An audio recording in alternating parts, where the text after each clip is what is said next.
The Netherlands' recent initiative to integrate KLM commercial pilots into the Royal Netherlands Air Force (RNLAF) reserve ranks, specifically to fly the F-35A Lightning II, marks one of the most significant shifts in European defense manpower strategy in recent years. As geopolitical tensions rise across multiple regions and military readiness becomes increasingly dependent on fast response capabilities, the challenge many NATO countries face is not necessarily a lack of equipment, but rather a lack of trained and available personnel, especially combat-qualified fighter pilots. This new model aims to bridge that gap by combining civilian aviation expertise with advanced military operations in a tightly coordinated structure that benefits both national defense and the civil aviation industry. Signed on July 5, 2025, the agreement between KLM Royal Dutch Airlines and the Dutch Ministry of Defense reflects a pragmatic and forward-thinking approach to building human resource resilience into the Netherlands' airpower strategy. The concept is straightforward but innovative. Trained commercial airline pilots, particularly those with prior military flight experience, will be made available as reservists to fly operational missions or conduct training on the Royal Netherlands Air Force's F-35A fleet. Rather than assigning 5 full-time pilots directly from the airline to military duty, the program operates on a full-time equivalent basis. This means multiple pilots can rotate part-time into their reserve roles, combining military flying with their civilian airline schedules. From a practical standpoint, this model allows the RNLAF to draw on an already trained and experienced pool of professionals, minimizing the need for extended training programs and optimizing time, cost, and readiness. F-35 training and proficiency are highly specialized. Although the aircraft is designed to be easier to fly than older fourth-generation platforms like the F-16 or Mirage, it requires continuous simulator training, live flight time, and in-depth understanding of its network-centric warfare capabilities. Managing this with part-time reservists is not simple, but it is increasingly necessary given the strain on active-duty pilot rosters. What distinguishes this effort is its scale and formality within a European context. While the United States Air Force has long relied on reservist pilots flying high-end platforms like the F-22 and F-35, European countries have historically separated civil and military aviation functions. The Dutch decision to blend them signals a cultural and organizational shift in defense posture, an acknowledgement that in the 21st century security environment, borders between civilian and military roles must become more flexible if readiness is to be sustained. The selection criteria for participation in this program prioritize KLM pilots who are in the early stages of their commercial careers or who previously served in the military, particularly in fighter aircraft roles. Around 11 ex-military F-35 qualified pilots are currently employed at KLM, and they are expected to be among the first to transition into this dual role. These individuals represent a valuable strategic asset, already vetted, security cleared, and tactically trained. They can be rapidly deployed into active training or operational missions as required.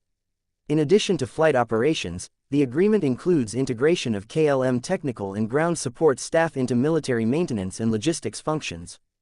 This is especially relevant for the F-35 platform, which requires not just specialized aircrew, but also a highly capable and digitally fluent ground operations team to manage its stealth coatings, mission systems, and logistics networks. By allowing KLM personnel, many of whom have deep technical aviation backgrounds, to work in support of F-35 maintenance and sustainment, the Netherlands further increases its Air Force's capacity without expanding the full-time force or incurring the costs of outsourcing to contractors. The Dutch government has been clear about the broader strategic rationale behind this plan.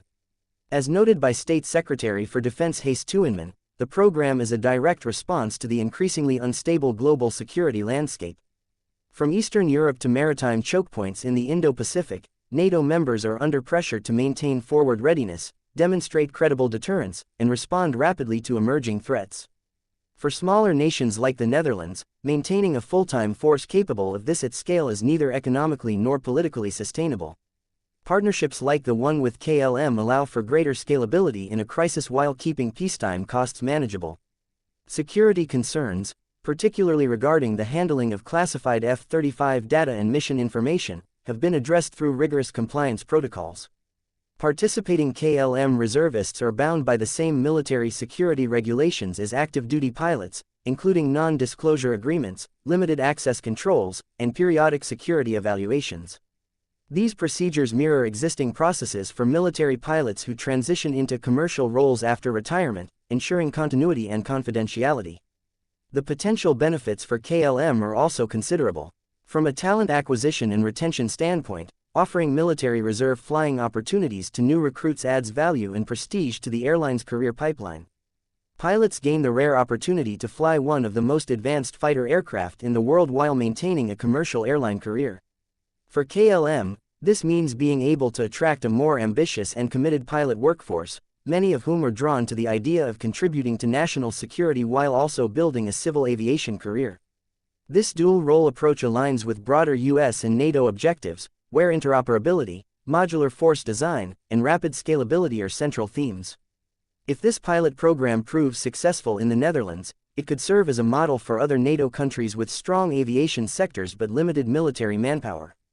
Nations like Germany, Norway, Canada, and Australia, all of which operate the F-35 or will receive it soon, could look to the Dutch program as a scalable solution to their own pilot shortages.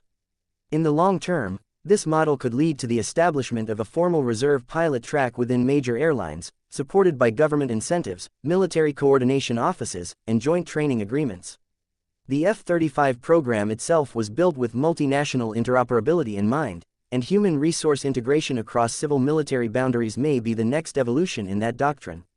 Ultimately, this partnership between KLM and the Dutch Ministry of Defense represents more than just a creative personnel solution. It is a reflection of how modern air forces must adapt in a world where national defense no longer depends solely on the standing military. It is about harnessing the full potential of a nation's resources, its people, skills, and infrastructure, to maintain strategic advantage in an increasingly complex security environment. The future of military aviation may no longer belong only to career soldiers, but to a wider group of committed professionals ready to serve in new, hybrid roles that meet the demands of modern warfare.